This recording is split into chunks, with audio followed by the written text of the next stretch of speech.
Hey everyone, I'm so sorry I can't be there in person. This is the first Wharton People Analytics conference I've ever missed. So in lieu of showing up in the flesh, I just recorded this live conversation with Ginni Rometty, longtime CEO and chairman of IBM. It's on power. We're going to give you the highlights. And then the amazing Ned Wellman and our own Samir Nurmohamed are going to dive further into the big takeaways. Enjoy. What are your basic principles of good power? The first one is, if you really want to do something hard in a good way, which is what the book's about, the first one is, can you be in service of something? Can you decide what you are in service of? The second thing is, if you want to do something hard, then you got to realize you got to build belief constantly. And that is a job of head and heart. And then the third thing is, know what must change and what must endure. Most people are really in a hurry to change everything. And I don't mean endure means you don't modernize it. But I've made big mistakes when I didn't think about what should endure. And I didn't work on how work got done versus what work got done. You need to steward good tech. Put bluntly, you need to manage the upsides and the downsides of technology at the same time. We do not do that.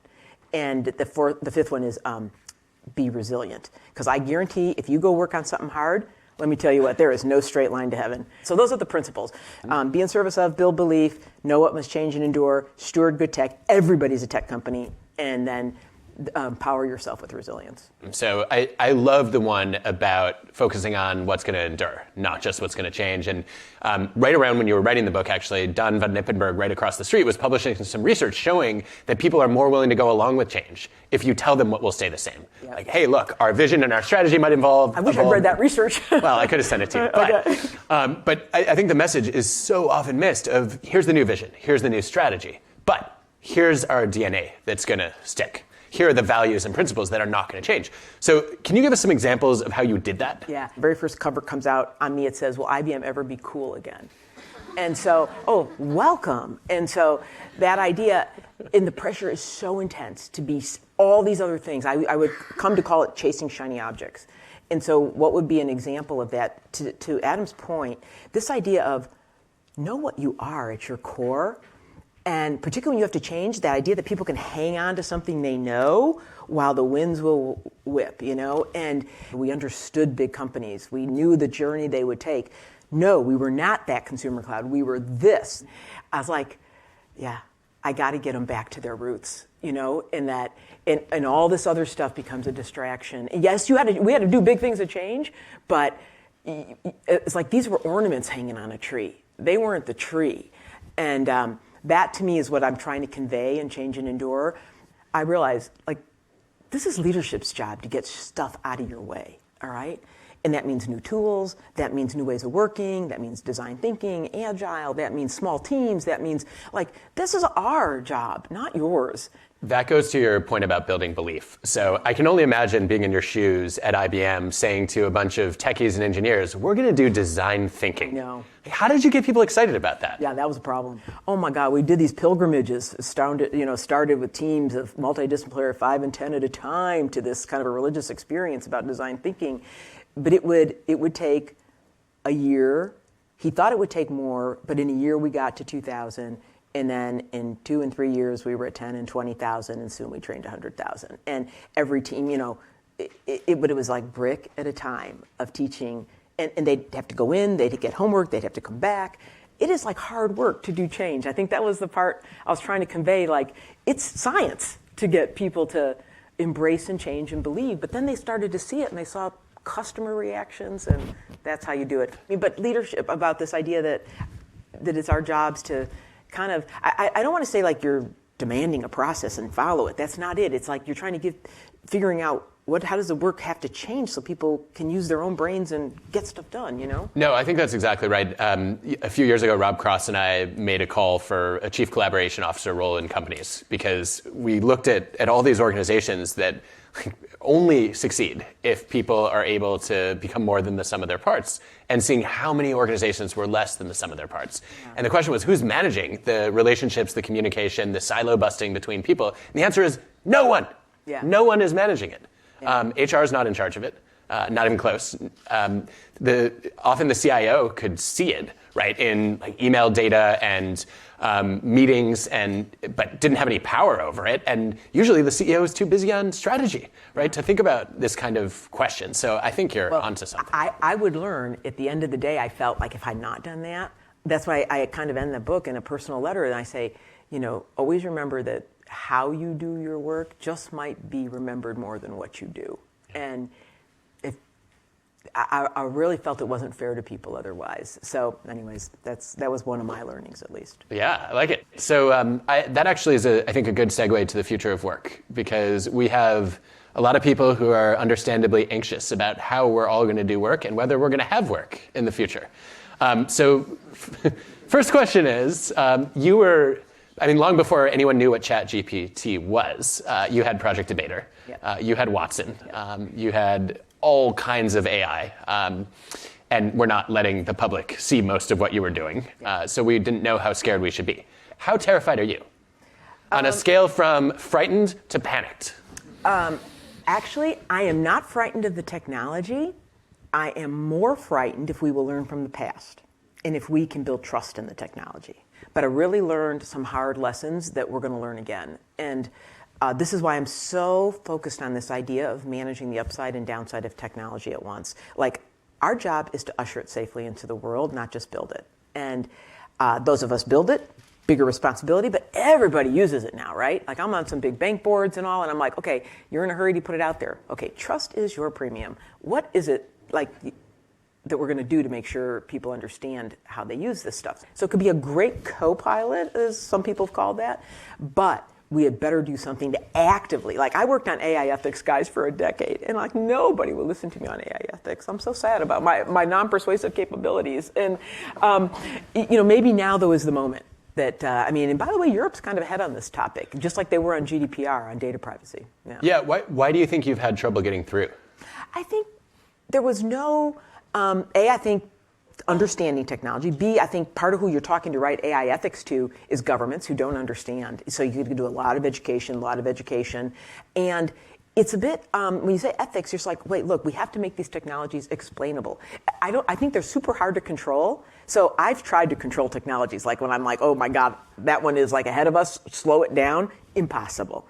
What I have learned, though, is maybe what you should regulate is how it's used. Not it itself, but how it's used, right?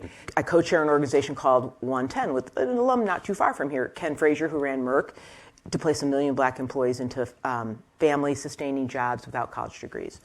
And we're year 3 into that. It's 2012, I'm trying to hire cyber people. And unemployment in this country is 10%, and we can't find people. I say, this is odd. Okay, what's that mean? Skill mismatch in the education system. So I go to a next meeting. Honest to God, is how it happens. I go to the next meeting. It's corporate social responsibility, and they're like, hey, we got this one little school in Brooklyn, and it's a very poor neighborhood, Jen. And the community college, we're giving them a curriculum. They get an internship, and we got a few jobs they could get in line for. We'll give them first stab at a few jobs. If they come through, they can get an associate degree, no cost while they're in high school. 6-year high school, think of it. I said, oh, interesting. We'll hire some people. Works out. Next year I come back, I say, okay, how many did we hire? They're like, well, like 8. I'm like, 8? They're doing so good. Well, 95% of our jobs require a PhD or a college degree. I say, that's interesting. Yet we prove after 1 year, same results as my team with degrees. And then we find, more loyal, more retentive, and they're taking more follow-on education. Oh, by the way, 75% have now gone on to get degrees. And oh, by the way, we have our first PhD. And 95% are black and Hispanic. I've now worked with 100 of the biggest companies in the country. And of all good jobs, I would tell you 50% are over-credentialed. That you don't need a college degree to start if you wrote it for skill. And it's like a strong belief that where you start should not determine where you end. And I believe it so deeply. I've worked on this now so long, and there would be another moment in time that would happen, which would be George Floyd's murder. And my colleagues, everybody wanted to do something. And 2 of my very good friends, Ken Chenault, who ran American Express, Ken Frazier, who ran Merck, not too far, right? 2 of the most senior, black leaders in this country said, no, we should do what we do best is jobs. So they had this vision. And I was like, I call him one day, I go, okay, you got the vision, I got the how. Skills first. because 80% of blacks do not have a college degree. I mean, you're going to wait for college degrees. And by the way, you'll be shocked, 65% of Americans don't have a college degree. So forget about this American dream. And so it took, and in that moment, we're able to catalyze the whole big business community, right? And everybody's going through that process. And Delta Airlines, Ed removed it from pilots. Now, this does not mean you're going to have a pilot that doesn't know how to fly. He got it a different way. And they got 1,000 applications. They removes that requirement.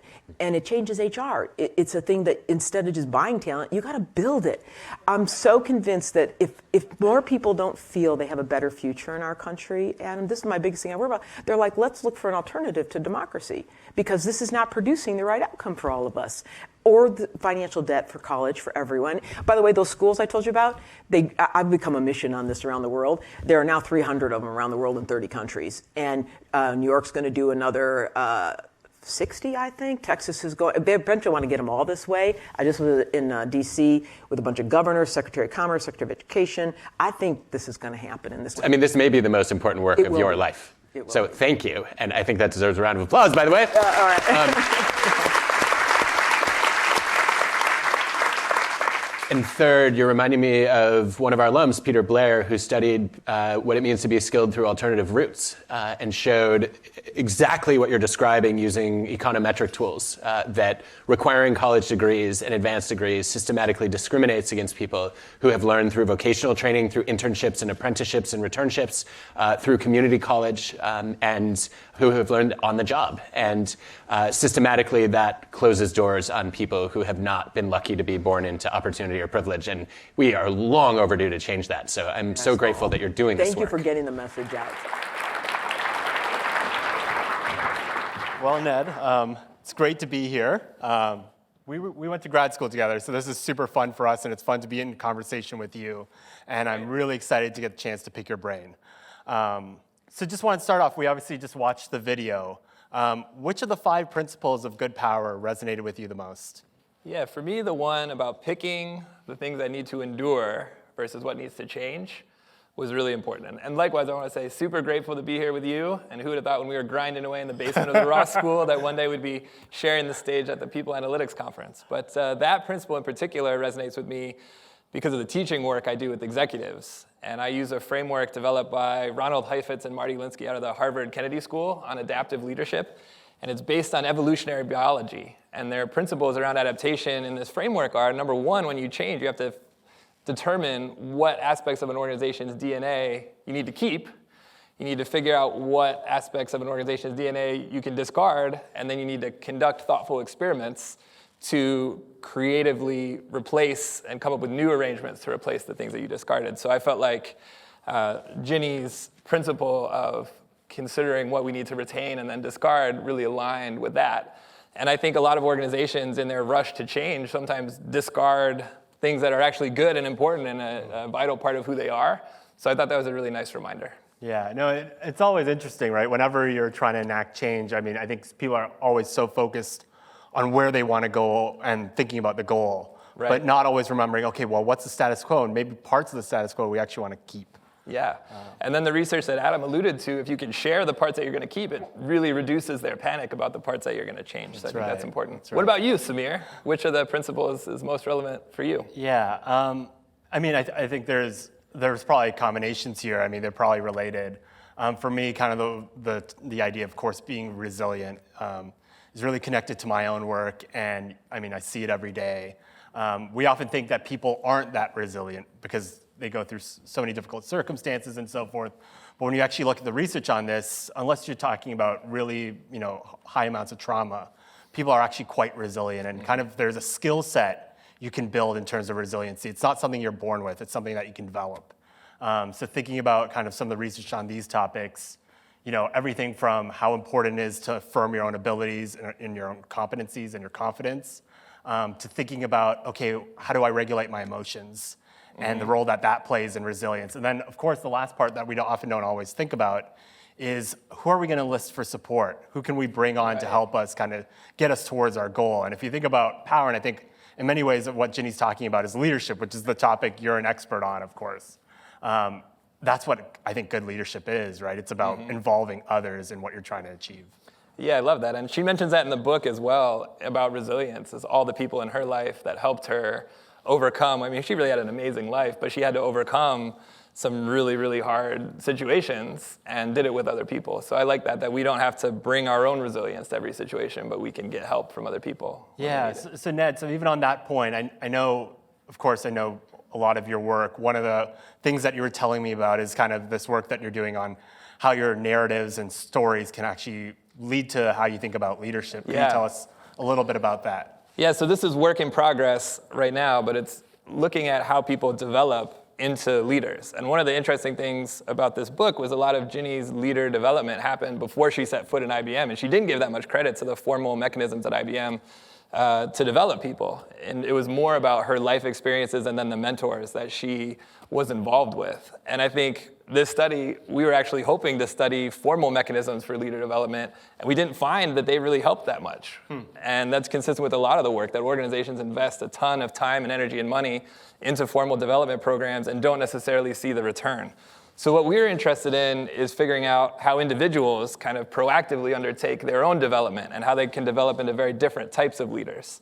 You can think about Steve Jobs and Bill Gates as examples of two tech leaders who were very successful, but did it very different ways. And Jobs was more autocratic and more demanding, and Gates was more democratic. And so this paper is all about understanding how people's life experiences help them develop a model or an ideal self of the sort of leader that they'd like to be.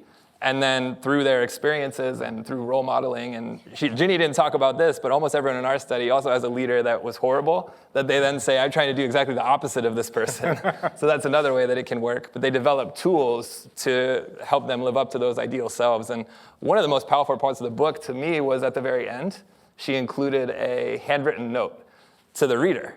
And to me, like, looking at that note just said, well, this is what she's like as a leader. It said more than a couple of chapters worth about this is her leadership style, and throughout the book she mentions doing this. But I think there's an opportunity for organizations to, rather than sort of imposing a curriculum on people, be partners with them in co-creating their journey towards the sort of leader that they'd like to be.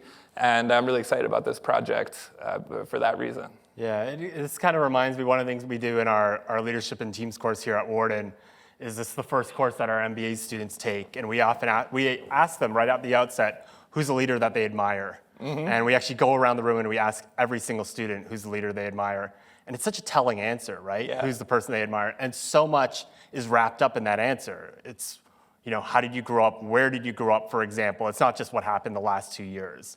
That's right. Of course, everyone loves plugging their parents, though. That's the leader they often admire most. Yeah, we hope that our parents are the good leaders and not the bad leaders, right? Although bad can be stronger than good, of course. Yeah. So you, of course, you're an expert on this, on this topic of leadership, as we know. Can you tell us a little bit more about some of your other work, for example, on topics of empowering others or shared leadership that's really relevant to what Ginni talked about? Yeah, absolutely. And I think one of the themes in her book that comes through so strongly is like leadership has to be done as a group. So she's the CEO, but she was only able to get done what she did because other people were leading. And that's this idea of shared leadership, that we have myths and fairy tales that the people at the top are the only people that have to lead for things to get done in organizations. But in reality, things work better when people at all levels can get involved in leading, even if it's just in small ways. So I think the question then is, what can people at the very top do to facilitate that? And I have one study in particular that tested two different mechanisms or ideas through which higher level leaders could facilitate the emergence of lower level leadership. And one was to basically step back and create a vacuum with the assumption that if you create a vacuum, lower level people will step up and automatically do leadership like things. The other way was more of a modeling approach, where as a top leader, you should model the sorts of behaviors that you want other people to enact. And the literature was not clear when we did this study on which of those pathways would be most valid, but what we found was that this modeling pathway was the most valid. So if you just step back and assume that other people are below you are going to step up and lead, it won't work. Instead, what you need to do is provide them an opportunity, but also provide them guidance about what they should be doing and show them how they should be doing it. And the book actually has a lot of good examples of mentors that Ginni said. This person, I think Pat O'Brien was one of them, was a really important leader in her career that showed her different leadership principles. So that's one study that I have. So as I kind of think about that more, so this idea that you can just be a leader and be laissez-faire and just expect that, oh, my culture is so great in this company that people will step up. That's not basically how this works, what's most effective. That's correct. And the interesting thing is in the scholarly literature, that's what people thought, that if you just created space, others would step up. Yeah. But we found pretty strong evidence to the contrary, both with respect to, if you're laissez-faire, they don't step up. But we also found if you're positive leader in some ways, like if you do some of the things that she talked about in the book around building belief and providing people meaning, then they model that too. So we found both things. What about you? What about your research do you find to be relevant to this conversation? Yeah, I mean, there's I think many pieces thinking about that resilience aspect. Some of my work has looked at the idea of kind of, even as you were talking about earlier, the idea of narratives and the role that plays in leadership and in power and in performance. So one of the studies that really connects is this idea of what it's like to be an underdog. And a lot of the research previously had said it's really bad to be an underdog. You don't want to face low expectations. It can be very demotivating and lead to worse performance. But what I've tried to unpack in some of my own research is trying to figure out, is that always the case? We often have these narratives in society of people who are underdogs be successful. Everyone from David versus Goliath to politics, if you think about that, to sports settings, to even the relationship between Steve Jobs and Bill Gates over the years, right? At one point in time, Jobs was the underdog, then Gates was the underdog, and it flips back and forth depending on, every few years it seems like. And one of the things that I find in my own work is that, as a leader, you might sometimes have your team facing these expectations. And doesn't mean that you just simply erase them. Do you just simply say that they're not true, that they're not valid? And what some of my own work shows is that you need to basically strike a fine line. So some leaders, what they try and do is they try and amp up some of those underdog expectations, and the hope is that it'll motivate people to prove others wrong. But the big catch here is it depends on the credibility of where those expectations come from. So if they come from people who are very credible, it's not very motivating at all.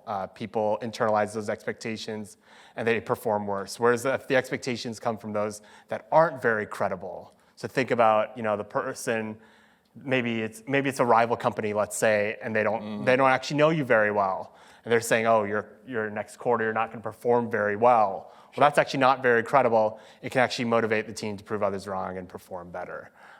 So thinking about the narratives that you use can be really important. But of course, these have short-term effects. This is not saying that you want to just do this over the long term at all times. And I was just reading this. There's a new paper by a team of researchers at UNC, which is, I know, where you played college basketball. Well, tried to play college basketball, played solid intramural basketball. Solid intramural basketball. Yes. So there's this paper that just came out from there looking at kind of the narratives that we tell ourselves, and they have this idea of the hero's narrative and the whole idea of the hero's journey. And they find that when actually people craft these narratives and they kind of see them as a central character, as kind of the hero in their own story, it gives their life more meaning. And I think it just tells you, again, this idea of the journey of getting where you are rather than just thinking about the outcome.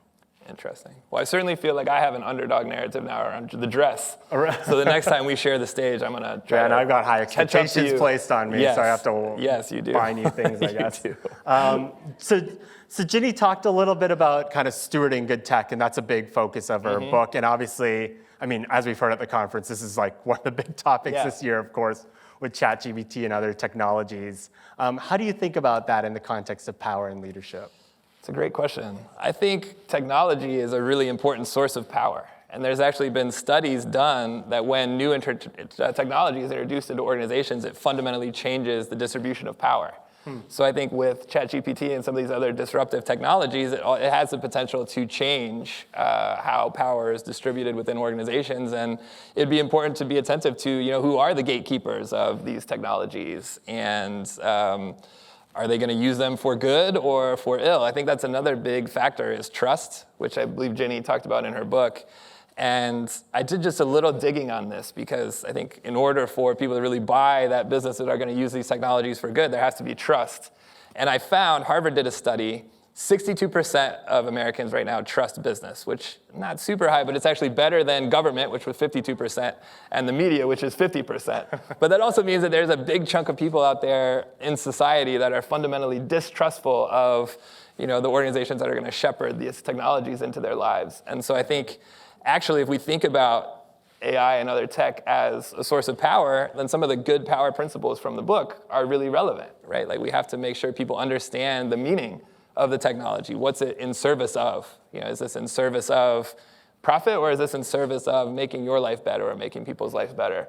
I have to build belief that this is technology that we can use. And the nice thing about AI these days is it's really easy to use, but it's kind of scary as well. So making sure people feel like they have the skills necessary to engage with these technologies. Building resilience is another one, and then understanding within the current structure of the organization what should endure and what should change around introducing the technology. So I think there is kind of a roadmap in the book for what shepherding good tech looks like. Yeah. Your point about how technology changes the power, power structure is so relevant. Just talking to executives and so forth, we've both seen, or even just experiences in the classroom when we went to Zoom, the way that shifted who participated in the classroom discussion, right? That's right. Everyone from, it used to be, the person with the hand high up and taking up the most space, could often get into the conversation. But then you have chat, right, on Zoom, and that allowed other people to get into the conversation that wouldn't otherwise feel comfortable in a large environment doing the same thing.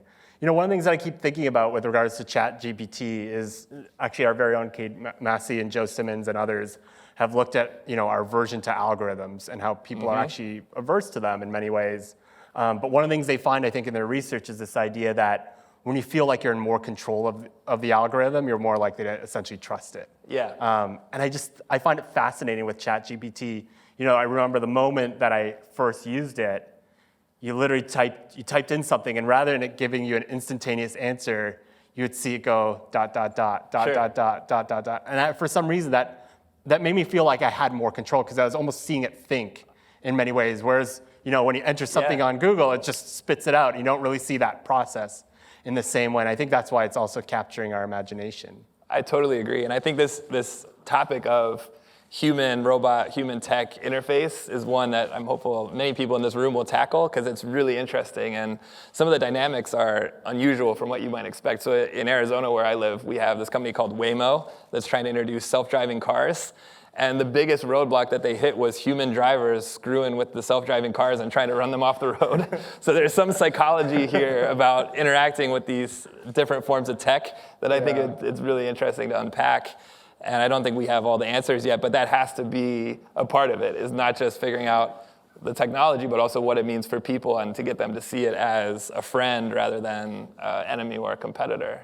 Yeah, and I also think, with regards to stewarding technology and our role in it, whether you're a leader or a team member, for example, it also just strikes me, and Ginni talked about this, the idea of skills-based hiring, but also diversity and how important it is, and how important it is for when we're having these conversations in companies and organizations to make sure we're not just having people of the same functional background or the same life experiences talking about and making the decisions around these technologies and how they should be used, but actually going broader, right? And thinking about people's different perspectives, actually bringing them into the conversation. And thinking about, because a large part of this is thinking about the externalities, the things that we can't anticipate from the technology. But the hope is that by having diverse people in the room, they're able to spot some of those gaps that we all have, essentially. So thinking about diversity and leadership, kind of what are your tips for that? Yeah, I think I have a couple of tips. One, I do think technology can be a way of democratizing the workplace and getting rid of some of the biases. So Jack Saul at Duke has research on how can we basically make better decisions and counteract biases. And one of the ways of doing that is using algorithms. So sometimes algorithms are a way of shortcutting some of the cognitive biases that play a role into our decision making, as long as the algorithms themselves are not biased. I think another thing is to keep in mind, assuming we are able to create a more diverse workforce through skills-based hiring and other factors, we have to understand what to do with those people and how to actually maximize the benefit of all those diverse skills and talents that people from different backgrounds are bringing. And this is where I think some work that Robin Ely and David Thomas at Harvard Business School have done is really important, where they looked at 3 different approaches that organizations can take to diversity and inclusion. And the one that they found to be the best was what they called the learning and inclusion paradigm, where they actually organizations intentionally acknowledge that people from diverse backgrounds are going to bring skills and perspectives that can help them fundamentally reimagine their work and explore new markets and new products. So to use that as a force for creativity. And that's different from the two paradigms that they found to be less effective, one of which was only bringing in diverse folks so that you can get more access and legitimacy to minority markets. So bringing in a bunch of Latinx employees and then signing them just to develop Latinx markets and products. That would be less helpful than fully integrating them into the work. Or the other approach was just to basically stop your efforts at hiring and assume that once you get everyone on board, these sorts of advancements are going to just happen magically within organizations. So being really intentional about empowering these people of diverse backgrounds once we're in the workplace to all be leaders and to have this sort of shared leadership, I think is an important challenge for organizations and also a really important source of opportunity for us all. What about you, though? What do you think? Yeah, no, I mean, the research on diversity, it's interesting, especially in the context thinking of people analytics. What I love about this group is that we're not only thinking about leveraging some of this research, but also testing it for ourselves within our own organizations. So there's, of course, research on the business case for diversity, right? Have diversity because it's really good for business, it's really good for performance, really good for profit. But then there's also the moral case and why that's important for diversity. And I think you've seen a lot of momentum for the business case in organizations for diversity, less so for the moral case. And what we're finding in some of the latest research, so Anita Rattan has some of this work at LBS. I've done some of this work with Dave Mayer at Michigan, and even our own Mackenzie Preston here is looking at these topics in his dissertation. But what they're finding is actually the moral case can actually be really important. Sometimes the business case actually backfires. People don't truly feel included when they're from underrepresented backgrounds when you simply just make the business case. And it reminds me of some work that Lisa Leslie at NYU is doing. And she's basically running this massive field experiment, I believe, and she looks at kind of three different conditions, either telling people that diversity is good, telling them diversity is bad, or diversity is good, but it's challenging. And that last one seems to have the most appeal to people because they buy and they believe it. Yeah. They recognize that, diversity is really good for the outcomes, but it's not something that we can just put a bunch of people in the room and expect the magic to just happen. That's right. Ned, I have you for there's a ticking clock here. So I want to make sure I have you on the hot seat. So I wanted to do some lightning round questions for you. You haven't seen these at all. You can only say pass once. No need for a long answer. One sentence at the most, but 2 or 3 words works as well. Hit me, I'm excited. All right, here we go. Texting or talking? Talking. Okay. Who's the leader you admire the most? Barack Obama. Okay. What's something that leaders believe that evidence does not support?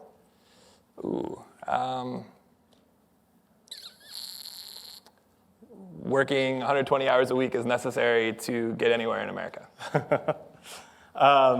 When getting things done at work, ask permission or beg forgiveness? Beg forgiveness. That's how I know you've rose in your career. True or false, leaders must be more optimistic than their employees? True. Fill in the blanks. If you were not studying leadership, you would be blank. Rockstar. Last one, advice for our students or people in this crowd who are interested in developing their leadership skills further. I think just pay attention to your personal story. So we talk about everyone has these ideal leaders that they admire, but the truth is we can never be exactly like those ideal leaders. I run into this with Adam Grant in my career sometimes. It's like, I'm a failure because I don't have a podcast like Adam Grant or this like Adam Grant. And I think I've just had to make peace with the fact that, if the universe wanted another Adam Grant, they would have made me shorter and balder. But, I'm here doing my thing in Arizona, and there's a reason for that, and I hope to contribute in my own way. So I think if we all just embrace our, inherent talents and that have led us to this point in our lives and feel empowered to speak about the things that are really important to us, we'll be making the contribution that we're intended to make as leaders. Well, thank you so much for being here, Ned. Thank you, man. This was really fun.